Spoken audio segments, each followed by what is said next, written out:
Type of the pronounce. दूसरा प्रकार identify the correct incorrect sentence, correct sentence किंवा incorrect sentence ओळखा, त्याचा बेस असेल प्रॉपर युटिलायझेशन, प्रॉपर युसेज त्या सर्वनामाचा केलेला आहे आणि त्या वाक्यामध्ये तो प्रकार राहील। आणि या व्यतिरिक्त आणखी यांची माहिती घेतल्यानंतर संभाव्य कसे प्रश्न विचारू शकता ही माहिती तुम्हाला दिली जाईल। यामध्ये आता सर्वात पहिला आहे पहा द पर्सनल प्रोनाउन्स, व्यक्तिवाचक सर्वनाम। व्यक्तिवाचक सर्वनामामध्ये प्रथम पुरुषी, द्वितीय पुरुषी आणि तृतीय पुरुषी सर्वनाम, आणि त्यातही मग प्रथम पुरुषी एकवचनी सर्वनाम, प्रथम पुरुषी अनेकवचनी सर्वनाम, द्वितीय पुरुषी एकवचनी अनेकवचनी सर्वनाम, आणि तृतीय पुरुषी म्हणजे third personal singular number of pronounce and plural number of pronounce. म्हणजे व्यक्तिवाचकच्या संदर्भामध्येच हा खूप महत्त्वाचा सर्वनामाचा प्रकार आहे। आता प्रथम पुरुषी एकवचनी मध्ये आय चा समावेश होतो, मी। I is the first personal singular number of pronoun, whereas we is the first personal but plural number of pronoun. I प्रथम पुरुषी एकवचनी करता सर्वनाम आहे, तर वी आम्ही हे प्रथम पुरुषीच पण अनेकवचनी होईल। नंतर यू तू किंवा तुम्ही या एका शब्दामध्ये सिंगुलर बी प्लुरल बी म्हणून येईल कॉमन नंबर ऑफ प्रोनाउन पण second person, I we first person पण यू जे आहे हे second personal common number of pronoun होईल। तर थर्ड मध्ये मी नाही, तू नाही, आम्ही नाही, तुम्ही नाही, तो, ती, ते, थर्ड आणि सिंगुलर आणि प्लुरल, आणि यावरून मग ही किंवा सी किंवा इट किंवा दे अशा प्रकारे हे थर्ड पर्सन मध्ये जाते। आणि व्यक्तिवाचक सर्वनामामध्ये पुन्हा 3 विभाग येतात, सब्जेक्ट प्रोनाउन्स, कर्तारूपी सर्वनाम, ऑब्जेक्ट प्रोनाउन्स, कर्मरूपी सर्वनाम, त्यानंतर पॉझेसिव्ह प्रोनाउन्स म्हणजे मालकी दाखवणारी सर्वनाम, आणि मग त्यांचा वाक्यात यूज कसा होईल। म्हणजे आज आपण थोडे ओरली घेऊ, नंतर डिटेल उद्या क्लिअरली होऊन एक एक प्रकारची माहिती सांगणार। तात्पुरती फक्त एक प्रायमरी लेवल तुम्हाला ओळख देणं लागेल। जसं आता आय आणि we, I, we, you, he, C, it, दे हे सब्जेक्ट प्रोनाउन्स।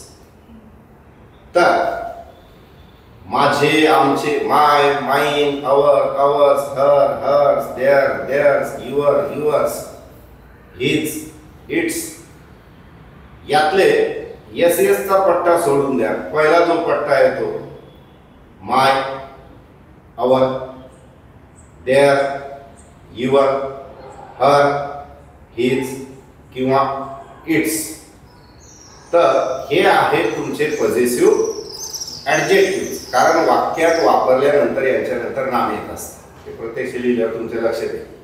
तर दुसरी जी पट्टी आहे कोणती, mine, yours, ours, theirs, hers, तर हे होतात तुमचे पॉझेसिव्ह प्रोनाउन्स। तर यांचा यूज करणं आवश्यक आहे, म्हणजे प्रॉपर यूज करता आला पाहिजे। आणि तिसरा सर्वनामाचा या पर्सनल मध्ये प्रकार एक आहे की ऑब्जेक्ट प्रोनाउन्स, कर्म। तर मग कर्म आम्ही ती पॅसिव्ह व्हॉइस शिकताना आयची द्वितीय जे म्हणतो हे द्वितीय म्हणजे ऑब्जेक्टिव्ह केस। जसं मी, तुमचं अस, आयचं मी, वीचं अस, दे यूचं यूज राहील, नंतर सीचं हर, हीचं हिम, इटचं इट आणि देचं दे। तर हे जे आहे मी आहे, यू आहे, अस आहे, देम आहे, हर आहे, तर हे आहे तुमचे ऑब्जेक्टिव्ह प्रोनाउन्स किंवा ऑब्जेक्टिव्ह केसमध्ये येणारे प्रोनाउन्स। आणि मग यांचा वाक्यात कसा कुठे वापर होतो हे टप्प्यावाईज तुम्हाला एक एक मुद्दा सांगावा लागणार आहे। दुसरा जो प्रकार आहे द डेमॉन्स्ट्रेटिव्ह प्रोनाउन्स, दर्शक सर्वनाम। मी सांगतो त्याकडे नीट लक्ष द्या। दर्शक तर what R the demonstrative pronounce? तर the pronounce which demonstrate or which point out to something, एखाद्याकडे पॉइंट आउट करणारे शब्द, जसं this, that, these, those, yonder.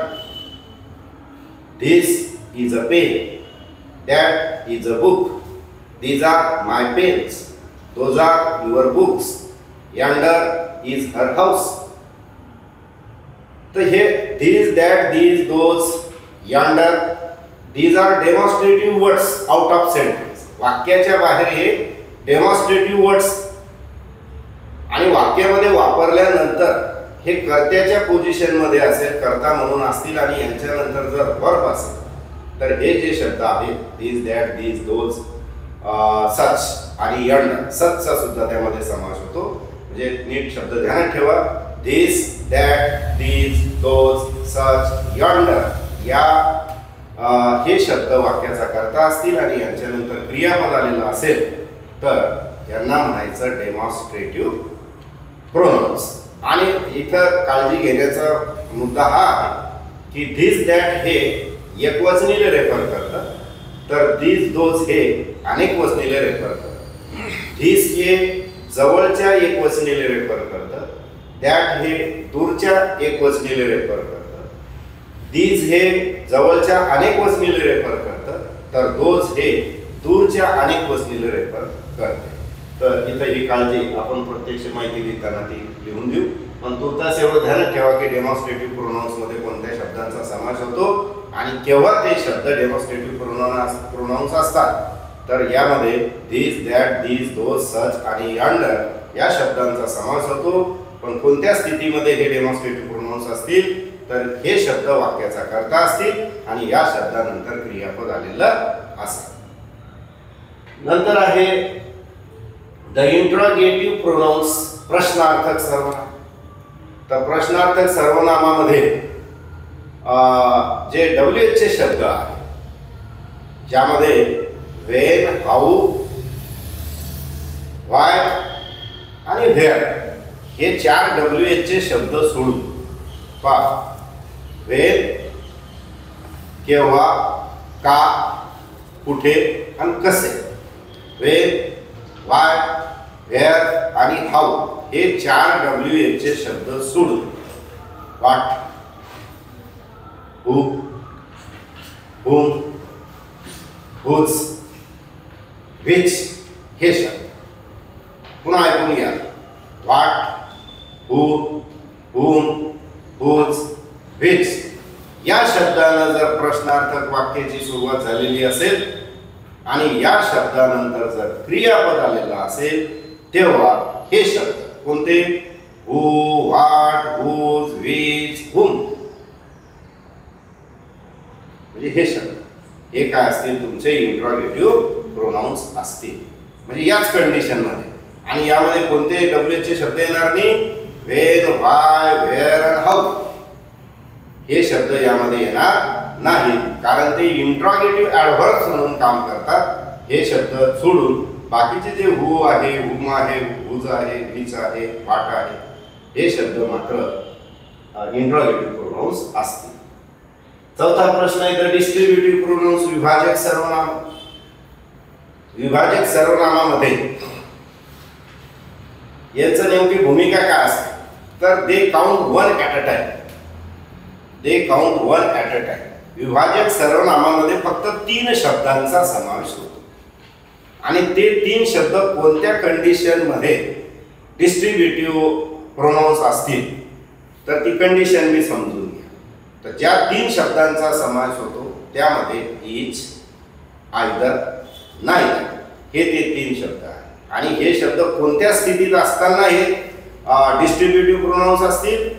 जेव्हा ईच, आयदर, नायदर नंतर ऑफ द अनेक वचन अशी रचना असेल. म्हणजे ईच ऑफ द अनेक वचन, नायदर ऑफ द अनेक वचन, आयदर ऑफ द अनेक वचन आणि पुढे क्रियापद एक वचन अशी ती रचना असेल. की समजा आता प्रत्येक मुलाला पेन दिला गेला. Each of the boys was given a pen. Each of the boys आलं, इज नंतर ऑफ द बॉईज आलं आणि पुढे वाज क्रियापद एकवचनी आलं. Each of the boys was given a pen. त्या दोन पार्टीपैकी एकही पार्टी निवडून येणार नाही. Neither of the parties will get clear majority. Neither of the parties will get clear majority. किंवा या दोन मुलांपैकी एकाची निवड केली जाईल. Either of the two students may be selected. म्हणजेच काय, आयदर ऑफ द अनेक वचन, नायदर ऑफ द अनेक वचन, इच ऑफ द अनेक वचन अशी स्थिती असेल तर क्रियापद एकवचनी असते या ठिकाणी. आणि हे जे त्या स्थितीमध्ये इच आहे, आयदर आहे, नायदर आहे हे जे शब्द आहेत हे असतील तुमचे डिस्ट्रीब्युटिव्ह प्रोनाउन्स. आलं थोडंफार झालं. ठीक आहे, प्राथमिक थेअरी आहे, आपण लिहिताना प्रत्यक्ष. नंतर आहे द रिफ्लेक्सिव्ह अँड एम्फॅटिक प्रोनाउन्स. सर्वनामांचे हे दोन प्रकार आहेत, दोन अलग अलग प्रकार आहेत. रिफ्लेक्सिव्ह प्रोनाउन्स अलग आहे, एम्फॅटिक प्रोनाउन्स अलग आहे. फक्त शब्द कॉमन, शब्द एकच येत असल्यामुळं आपण दोन्ही नावं एकत्रित लिहिले. ते फक्त ते जे शब्द आहेत ते शब्द वाक्यात कुठे आहेत, त्यांची पोझिशन काय आहे, त्या on the basis of the position you have to differentiate whether the pronoun is reflexive और whether it is एम्फॅटिक pronoun. Only on the basis of the position of the pronoun. यामध्ये पहा, रिफ्लेक्सिव्ह प्रोनाउन्स म्हणजे कर्त्याला प्रतिबिंबित करणारे सर्वनाम, तर एम्फॅटिक pronounce म्हणजे कर्त्यावर जोर देणारे सर्वनाम.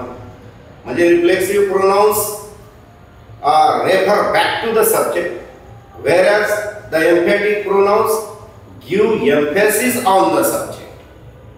आणि म्हणून मग रिफ्लेक्सिव्ह आणि प्रोनाउन आणि एम्फॅटिक असे दोन अलग अलग नावं झाले. आता कसं असतं की यामध्ये पहिले कोणते शब्द येतात, कुठले शब्द येतात यामध्ये, तर यामध्ये सेल्फ आणि सेल्फच्या शब्दांचा समावेश होतो. रिफ्लेक्सिव्ह मध्ये बी तेच शब्द आणि एम्फॅटिक मध्ये बी तेच शब्द. कोणते, सेल्फ किंवा सेल्स. जसं आता आय माय सेल्फ, पण we our self. एकवचनीसाठी self SELF, अनेकवचनीसाठी SELVES. मग आय माय सेल्फ यातलं माय सेल्फ, वी आवर सेल्फ यातलं आवर सेल्फ, दे देमसेल्फ यातलं देमसेल्फ, ही हिमसेल्फ यातलं हिमसेल्फ, सी herself यातलं herself, it itself यातलं itself, सीता herself यातलं herself, the girl herself यातलं herself, राम himself यातलं himself, the boy himself यातलं himself, the boys themselves यातलं themselves. अशा पद्धतीने हे जे myself, himself, herself, itself, themselves, ourselves अनेक वचनी कर्त्यासाठी SELVES, तर एक वचनी कर्त्यासाठी घ्यायचं SELF. आणि यावर करेक्ट इनकरेक्टचे प्रश्न पडत असतात. आता आय माय सेल्फ होतं ते मुद्दाम पेपरमध्ये माय सेल्फ देतील. ते देम सेल्फ पाहिजे SELVES ते मुद्दाम देम सेल्फ करतील, तर ते एरर शोधणं पडते. आपण तो प्रकार घेतला की सांगू. आता एक मुद्दा या ठिकाणी तुमचा क्लिअर झाला की रिफ्लेक्सिव्ह प्रोनाउन्स आणि एम्फॅटिक प्रोनाउन्स मध्ये सेल्फ किंवा सेल्फच्या शब्दांचा समावेश होतो. मग आता कोणत्या वेळी त्या सेल्फ किंवा सेल्फच्या शब्दाला रिफ्लेक्सिव्ह प्रोनाउन्स म्हणायचं आणि कोणत्या वेळी त्याला एम्फॅटिक प्रोनाउन समजायचं, तर हे डिपेंड करतं की तो सेल्फ किंवा सेल्फचा शब्द वाक्यात कुठे आला. कर्त्याला लागून आलेला असेल की आय माय सेल्फ असेल की आय माय सेल्फ एन्जॉयड असं वाटतं, तर इथं आय सब्जेक्ट आहे, आयने लागूनच याची पोझिशन आहे सेल्फची. जेव्हा कर्त्यालेच लागून पोझिशन असेल तेव्हा तो सेल्फचा शब्द हा एम्फॅटिक प्रोनाउन सांगायचा. आणि जर कर्त्याला लागून आलेला नसेल की जसं आय एन्जॉयड माय सेल्फ, कर्त्यानंतर क्रियापद, कर्त्यानंतर क्रियापद आणि त्याच्यानंतर पुढे गेलं माय सेल्फ म्हणजे आय एन्जॉयड माय सेल्फ, तर या ठिकाणी हे झालं रिफ्लेक्सिव्ह प्रोनाउन. दोन्हीतला फरक म्हणजेच काय की कर्त्यालाच लागून असेल तर एम्फॅटिक प्रोनाउन सांगा कोणता शब्द पण सेल्फ किंवा सेल्फचा, आणि कर्त्याला लागून आलेला नसेल त्यावेळेला तो सेल्फ किंवा सेल्फचा शब्द होईल रिफ्लेक्सिव्ह प्रोनाउन. कर्त्याला लागून एम्फॅटिक, कर्त्याला लागून नसेल तर रिफ्लेक्सिव्ह. फक्त इथं काळजी ही ठेवायची, एक वचनासाठी सेल्फ SELF लागतं. माय सेल्फ बरोबर आहे माय सेल्फ चुकीचं आहे. देम सेल्फ बरोबर आहे देम सेल्फ चुकीचं आहे. आवर सेल्फ बरोबर आहे आवर सेल्फ कधी होणार नाही. हर सेल्फ बरोबर आहे हर सेल्फ कधी होणार नाही. हिमसेल्फ बरोबर आहे हिमसेल्फ कधी होणार नाही. ठीक आहे, एररसाठी तो मुद्दा. नंतर आहे पहा द इनडेफिनिट प्रोनाउन्स, अनिश्चित सर्वनाम. इनडेफिनिट प्रोनाउन्स कशाला म्हणायचं? अनिश्चित सर्वनाम. तर they do not refer a thing और पर्सन और नंबर इन पर्टिक्युलर. नेमक्या संख्येचा नेमक्या व्यक्तीचा बोध न कर, नेमक्या बाबीचा बोध न करणारे शब्द. निश्चित बाबीचा, निश्चित व्यक्ती, निश्चित बाब, निश्चित संख्येचा बोध जे करत नाही शब्द त्यांना म्हणायचं अनिश्चित सर्वनाम, इनडेफिनिट प्रोनाउन्स. यामध्ये कोणत्या शब्दांचा समावेश होतो? Someone, somebody, nobody, all, many, something, nothing, anybody. हे जे शब्द जसं one does not know what to believe, कशावर भरोसा ठेवा एखाद्याला समजत नाही. मग नेमकं कोणाला समजत नाही तर एखाद्याला समजत नाही. नेमकं कोण आले ते एखाद्या. मग एखादा म्हणजे कोण तर एखाद्या. मग त्याच्याहून बोध होतो का नेमका कोण नाही. मग one. Nobody came to meet का, तिला भेटायला कोणीच नाही. कोण नाही आलं? कोणीच नाही आलं. Nobody, nobody, no one, no one. कोण नाही, नो वन. कोणीच नाही. मग कोणीच नाही म्हणजे नेमकं कोण नाही याचा बोध होत नाही, म्हणून नोबडी. कोणीतरी तुला ते सांगितलं असू शकतं. Someone could have told you that. कोण नाही रे, कोणतरी सांगेल. नाही, कोणीतरी सांगेल. कोण नाही, कोणा सांगेल. Somebody, someone could have told you that.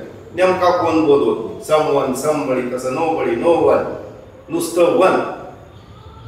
सर्व अपघातात मेले. All were killed in the accident. मग किती मेले? सर्व मेले. किती मेले? सर्व मेले. नेमकी संख्येचा बोध होतो का? नाही.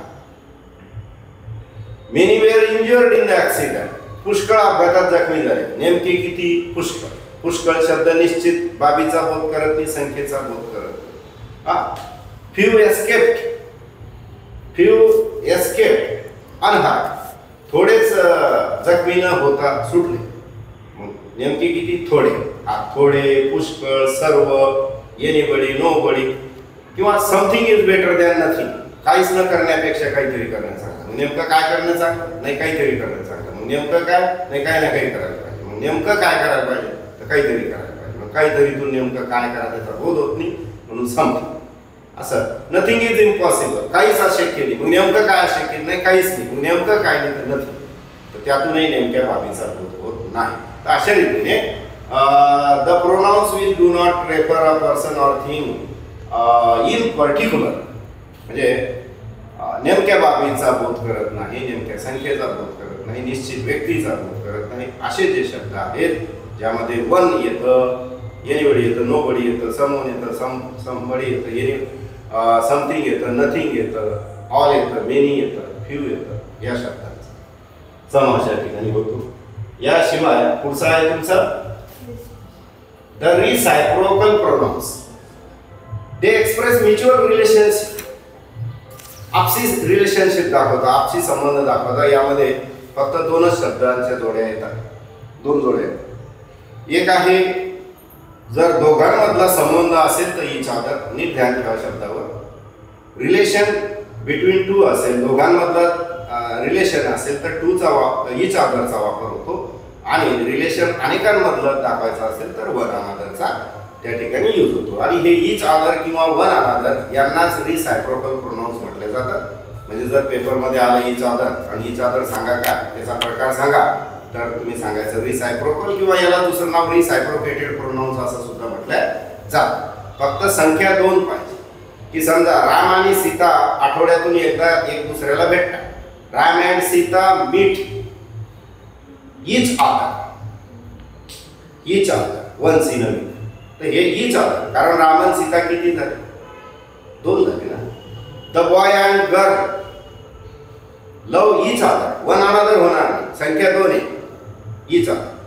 पण he and his 5 brothers love one another, तो आणि त्याचे 5 भाऊ एक दुसऱ्यावर प्रेम करतात. इथं संख्या 2 पेक्षा जास्त झाली, वन अनदर. ही बेसिक माहिती चांगली ध्यानात राहू द्या की ईच अदर हे दोघांमधलं रिलेशन दाखवते, तर वन अनदर हे अनेकांमध्ये 2 पेक्षा, की लोकांनी एक दुसऱ्याला मदत केली पाहिजे. आता लोकांमध्ये 2 होतं का? मग people should help one another, each other होणार नाही. म्हणजे हे ध्यानात ठेवा. रिसायप्रोकल मध्ये हे 2 जोड्या, ईच अदर आणि वन अनदर.